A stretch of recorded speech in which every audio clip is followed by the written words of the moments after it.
Good morning, everyone. Thank you for attending our presentation today. My name is Hung Bang. I'm one of the audit supervisor in OPSC. I have my colleague Jason Hernandez, also as audit supervisor here. Today, we're going to go over the substantial progress and the expenditure reporting process. So we'll kickstart, give you a quick overview of what is substantial progress and what is expenditure reporting requirement. Then we move on to how to submit the requirement, substantial progress checklist, and the Form 506 on OPSC Online. So this is what a typical timeline would look like for substantial progress and expenditure report. First thing, district will receive the actual apportionment 90 days to submit the fund release request. From there, the district has to submit a fund release request to OPSC. The signed agreement must be on the file or part of the package. Then the district will receive the fund release. This will kickstart the two reporting requirements, the substantial progress and annual expenditure report. As soon as you receive the fund release, the requirement kickstarts.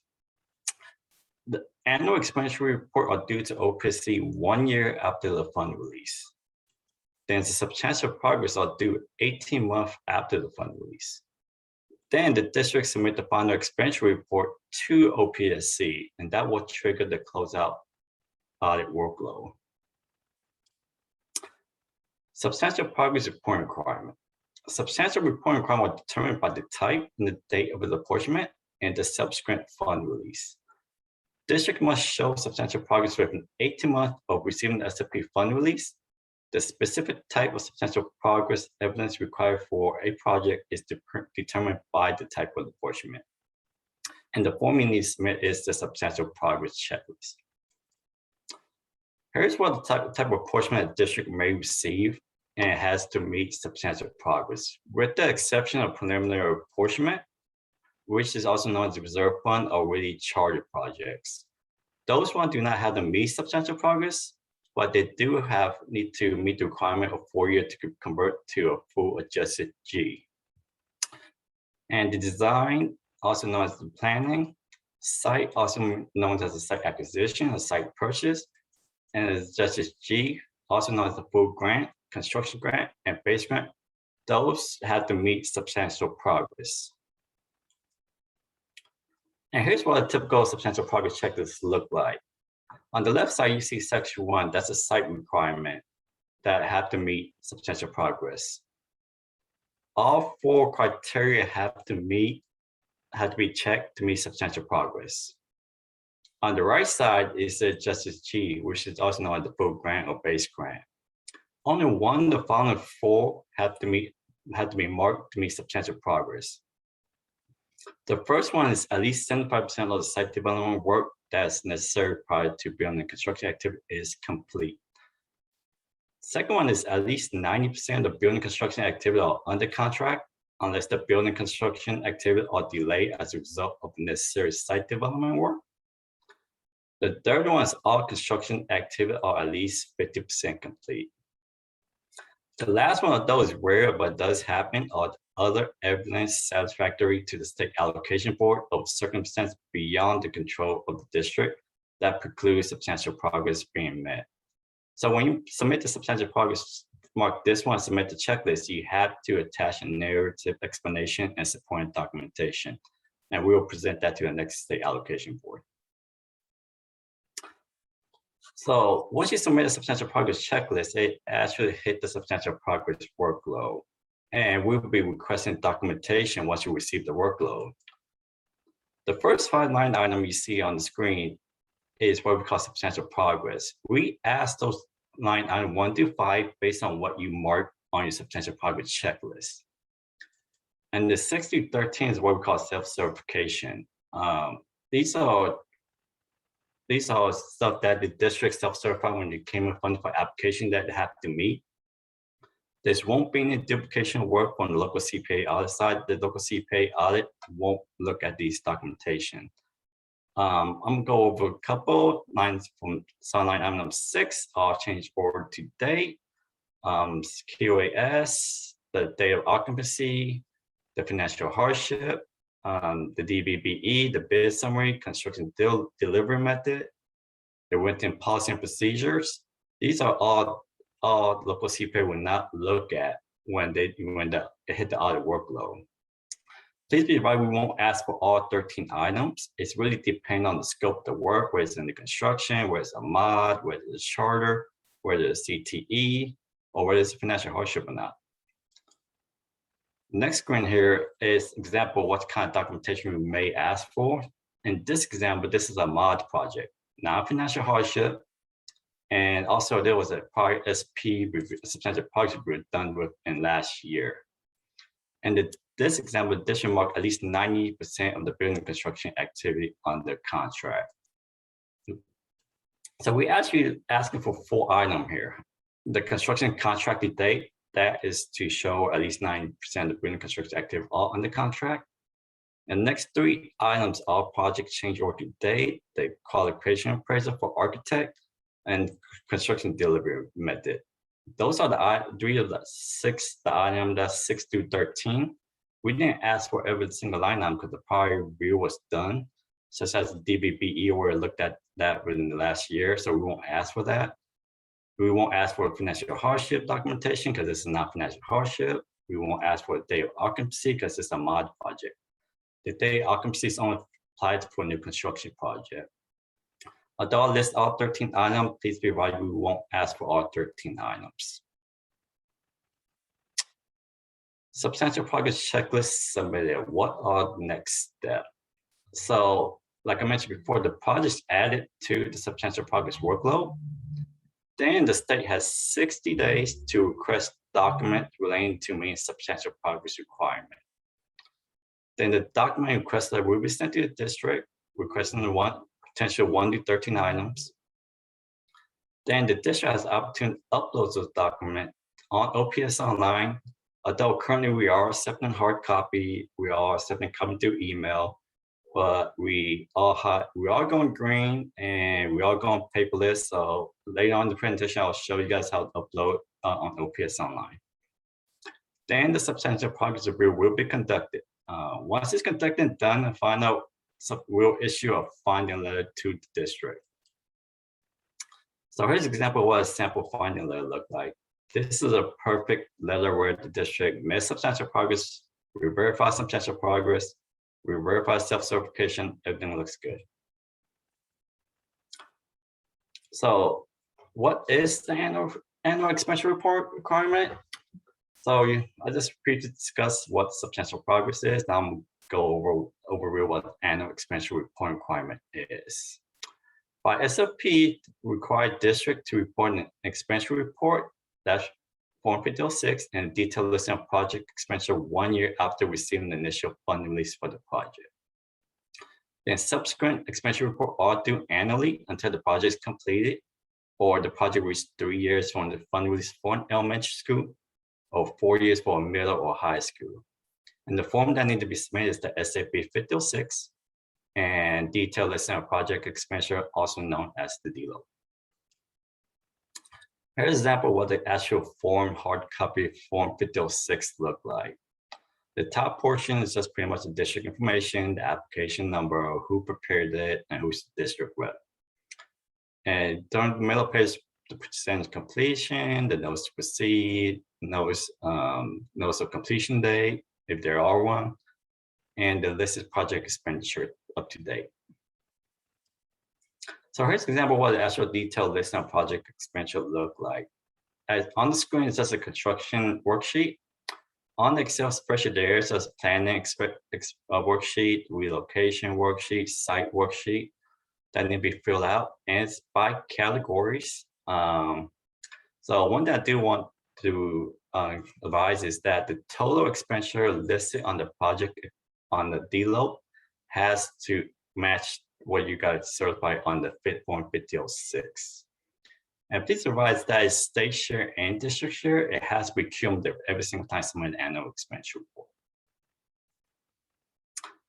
So moving along, next I'm going to show you guys how to upload the substantial progress checklist on OPSC Online.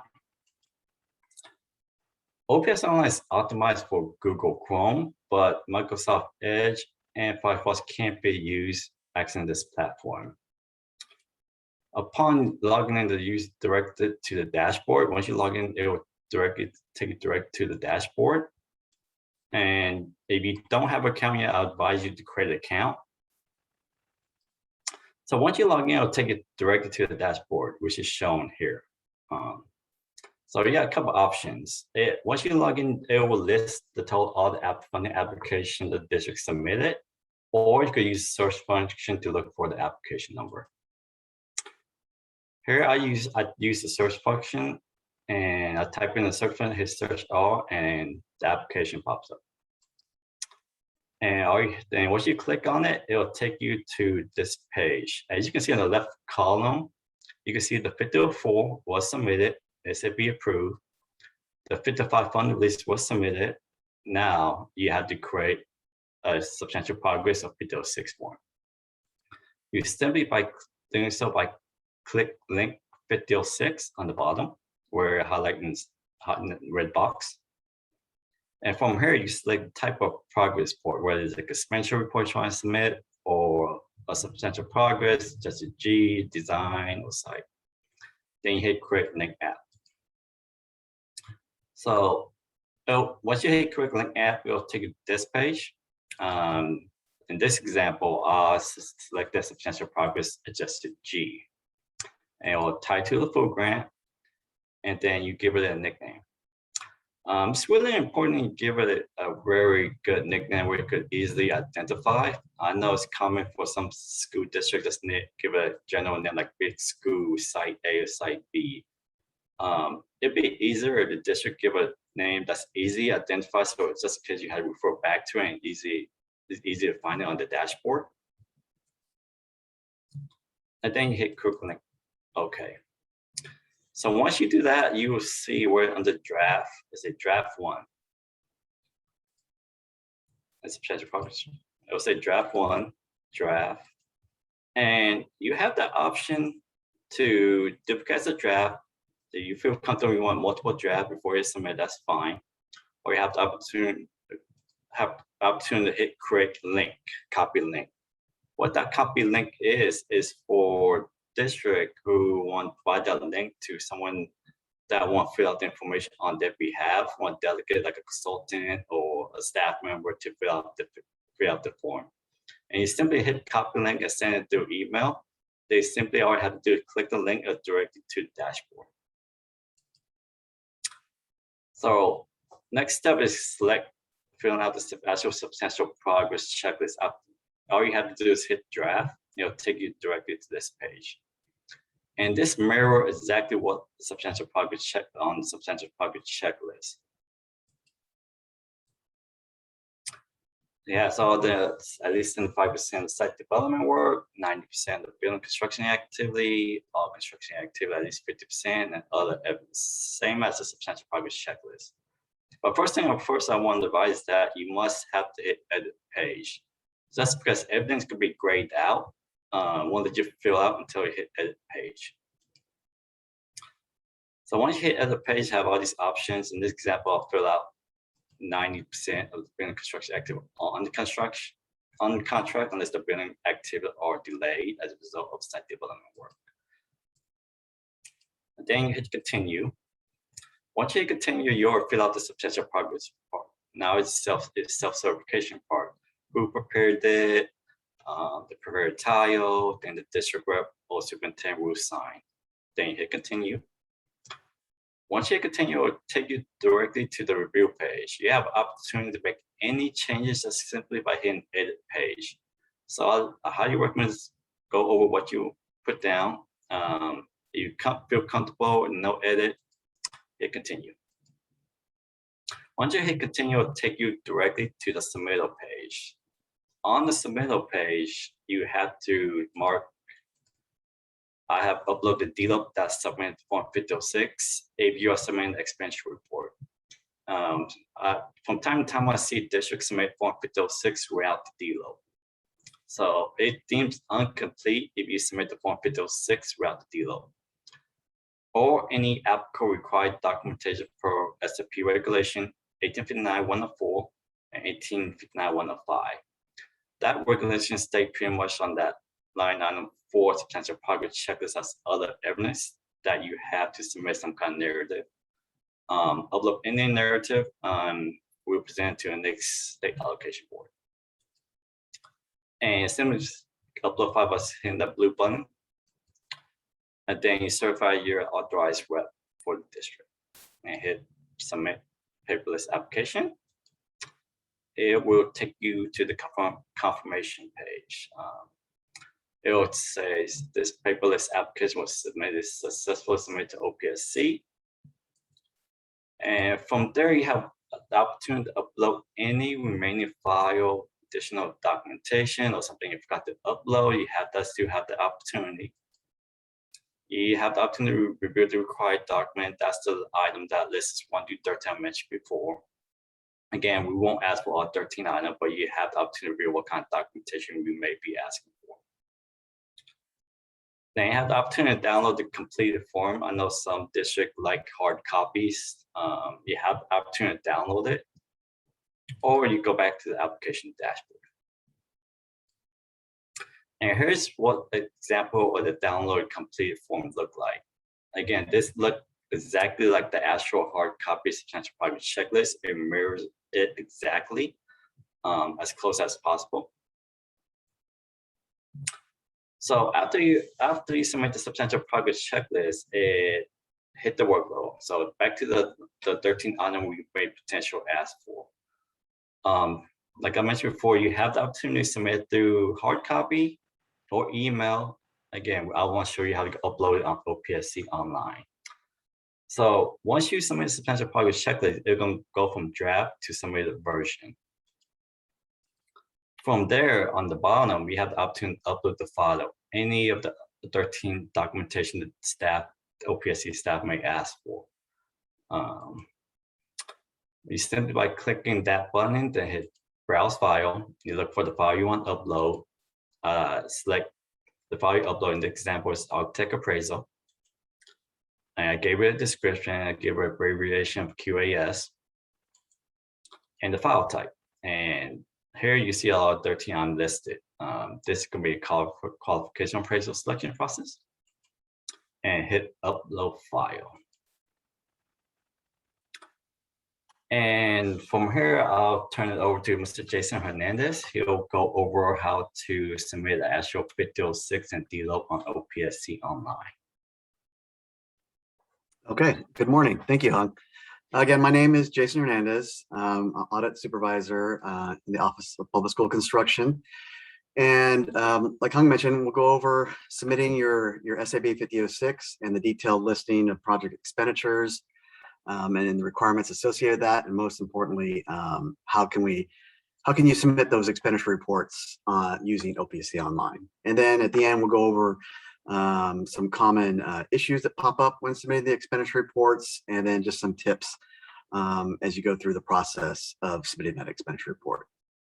Okay, well, each expenditure report should be a cumulative report of all the project expenditures to date. If you've had a prior expenditure report that was submitted earlier, when you submit the most current one, then that really should be a cumulative report that includes the prior expenditures and the current period's report of expenditures for a total cumulative report.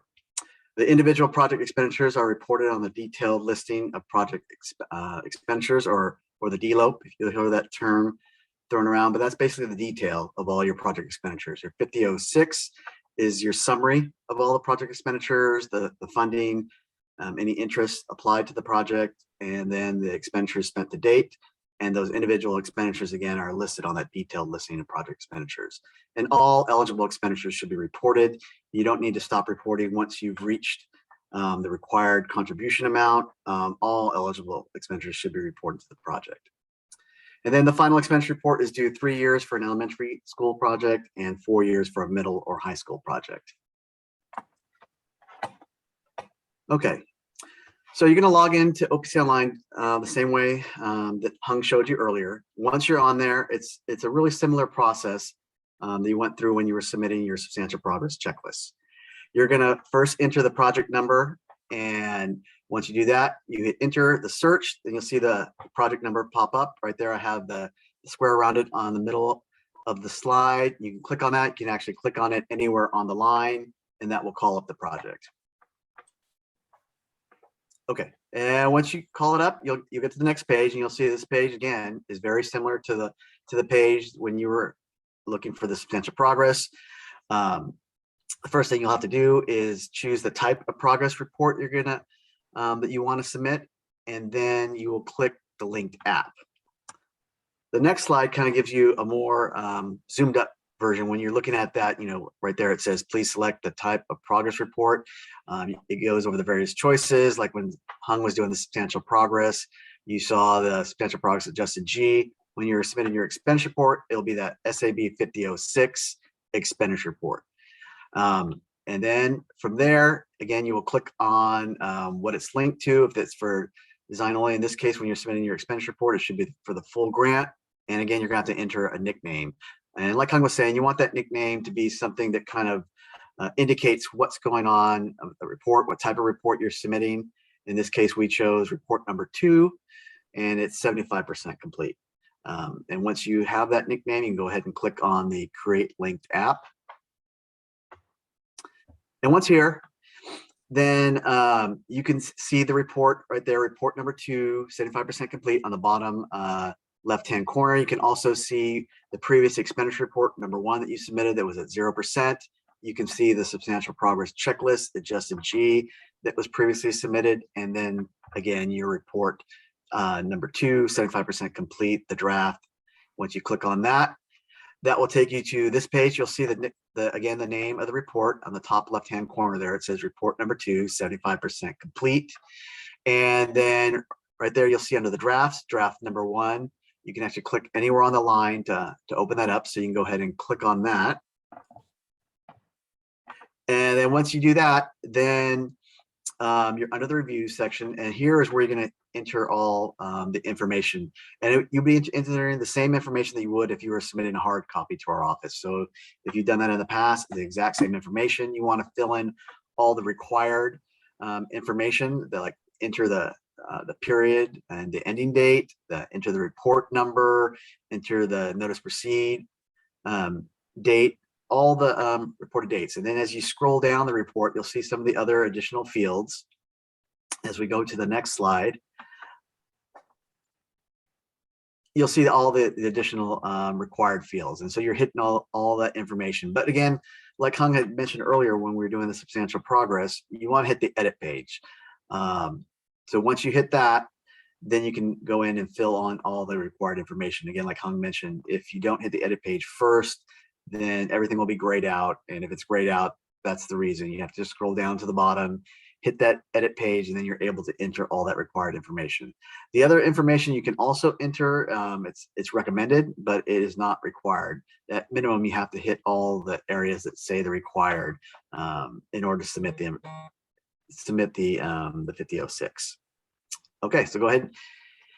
And as we scroll down, then you will see the information for the expenditure report. It's similar to the SAB 5006 when you've submitted the hard copies in the past. You have the columns for the previous report. And if there's a previous report submitted, what you're entering on the current period, and then your totals to date.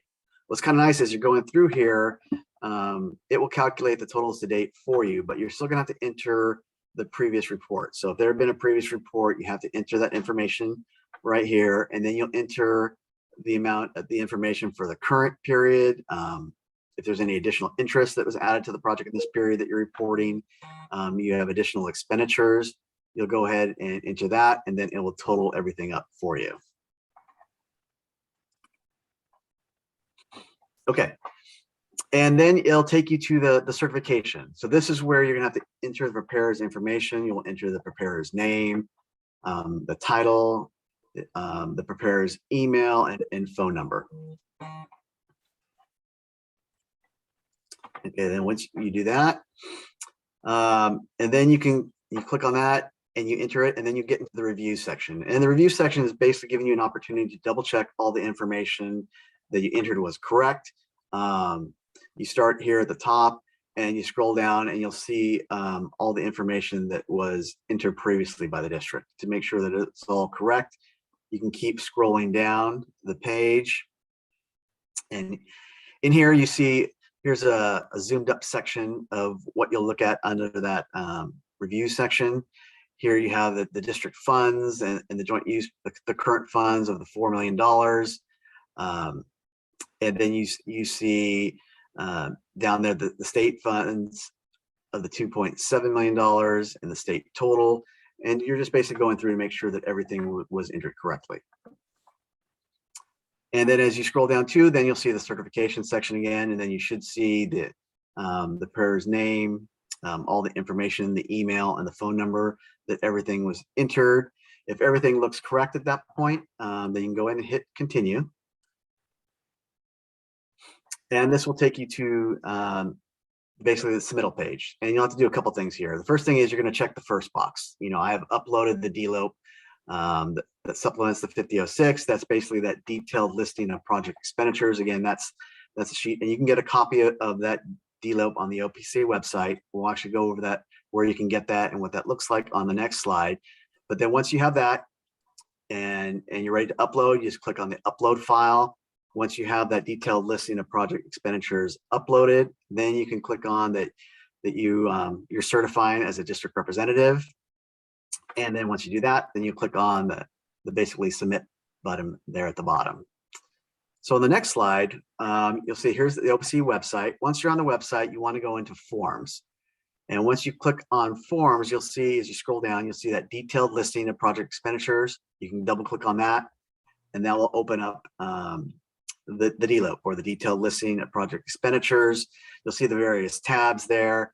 This first tab is the planning tab, where you can enter the information, the site, the relocation assistance, the construction, all the tabs that you need there.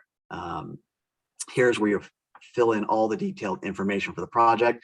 Once you have that filled out again, that's where you can upload it. So once you've hit that submit, you should get this message that this paperless application was successfully submitted to OPSC. That is your notification. You get your application number and the submittal date there. And then you can see on the bottom right in that box, if there was any remaining files, any backup detail that you wanted to upload associated with this 5006, any of the contracts that you wanted to submit at that time, you could upload the remaining files right there. If you want to download a completed form, you can hit that download completed form button, and from there it'll download to your computer to save digitally, or if you want to print out a copy, you could print out a copy as well. And then you can go back to your application dashboard right there at the bottom right. You go ahead and click on that button. That'll take you back to the dashboard. Before you go back, and then here's the completed form. You can see the information filled out. It looks just like the paper copy if you're used to submitting that 5006, and the detailed listing of project expenditures in the past is the same expenditure report telling you the percent complete, the date, the notice completion date, any prior expenditures and funding and interest, the report period, and then the total to date. And then all the preparer's information should be on there. Some of the common problem areas for site expenditures, we're reporting that. You just want to make sure that the hazardous waste expenses are not after the site has been cleared. Sometimes we get miscategorized site expenses. There's some expenses listed under DTSC that should be listed under hazardous waste. So you just want to be careful that you have those categories in the correct category, or those expenses in the correct category. Other problem areas have been no description of the expenditures reported. Expenditures reported outside the 3 or 4 year window, meaning if you have an elementary school, you have 3 years to submit that final expenditure report. And we have some expenditures that were not expended or under contract prior to that 3 year mark, then those are basically not going to be eligible expenditures. Interest costs from a local bond charged to the project. Those are costs that are administrative in nature and then are not eligible for SFP funding. Same thing with any loan initiation fees from certificate of participation that are charged to the project. One thing we'll go over in the next slide as well, but one thing too, okay, we'll go on to the final reporting tips. The first thing is to maintain good record keeping, adequate and audit trails and source documentation and accountability over all the state funds. Account for all your project expenditures on a specific project basis. Costs shared over multiple projects should be prorated, and the proration process should be documented. We've had questions in the past. Is that proration process, is there a specific template? Do you have to report in a certain way? And the answer to that is no. There's not a certain way that the project has to be prorated. That's purely up to the district. You just have to make sure that you have that process documented. A couple examples could be you're doing it based on square footage of the various parts of the different projects. You just have to make sure you document that. That's shown on your contract, that's shown on the invoices in the billing, and then you apply the appropriate expenditures to each one. Another way I've seen districts do it is they prorate based on apportionment. How much did each of the individual projects get apportioned, and they base the percentage on that apportionment. Again, the main thing is just to make sure that you document that so that that information is available to your CPA when they come in to do the closeout audit. One thing I've seen that's helpful too is not only is it documented, but even on the individual invoices I've seen with the district, if it's split over 3 projects and they have that percentage and there's an invoice for 100,000, they have that 100,000 split up where I can see that the first project's getting 30,000, the next one 30,000, and then the last one the 40,000, and it kind of breaks it out almost in a little mini table right there on the invoice. But again, there's not template, there's not a way that the district has to do it. It's just you just have to document the process and be prepared to go over that process with your CPA. You should review and refer to your grant agreement often to ensure the eligibility of reported expenditures. If there's something not specifically listed on your grant agreement, then you can contact the Office of Public School Construction and request a formal review of the eligibility of your expenditures. And usually that can be through email or through letter, and then we'll give a formal response back to you so you can have that as reference before you go through your audit. When you have questions about record keeping, reporting, expenditures, eligibility of expenditures, anything along those lines, please be sure to contact OPSC. We're always available to help you through the process to make sure that it goes as smoothly as possible for the district. And you request a soft review. That's what I had started to talk about on the previous slide. As you're going through, and some of those, I was mentioning some of the issues that potentially could come up. Well, one of the things you can do, and then we highly recommend, is that you perform a soft review of that final expense report, meaning you request that soft review to OPSC. We'll go through there. It's not a formal audit. We're not asking for contracts, invoices, billings, etc. We're just actually looking at the SAB 5006 and the detailed listing of project expenditures. We're looking at the comments, the type of expenditures, just to see if there's anything that jumps out. Is there a red flag? Are there expenditures reported outside of the 3 or 4 year window that we had talked about earlier? Sometimes just reviewing it, we can tell if there's some site expenditures have been miscategorized, anything along those lines. If there's something that appears just from the comments that is administrative in nature and not something that would be eligible under the SFP, we can point that out. And we send a response letter back that letting you know that if everything we found looks okay. And again, just keep in mind that this is not an audit, is just a soft review done ahead of time, just to give the district a heads up if there's anything on the report that appears might be that there might be potentially some issues with that. So we highly recommend that. We can do that for any type of project. You could just send that in to our office and we'll do that, and then make sure you do that before you submit your final expense report, because per the education code section 41024, once you submit that final expense report, then no changes can be made to it once that 100% or that final report is submitted to our office. If you have any more specific questions, you can contact Hung Bang or Ngozi Pruitt, the audit supervisors that are in charge. You can see some of the contact information again. Here's Hung's contact information, Ngozi's information, and you can also contact Suzanne Reese, the operations manager in fiscal services, for any questions. Okay, and then we'll open up to see if we have any questions. We can answer them at this time.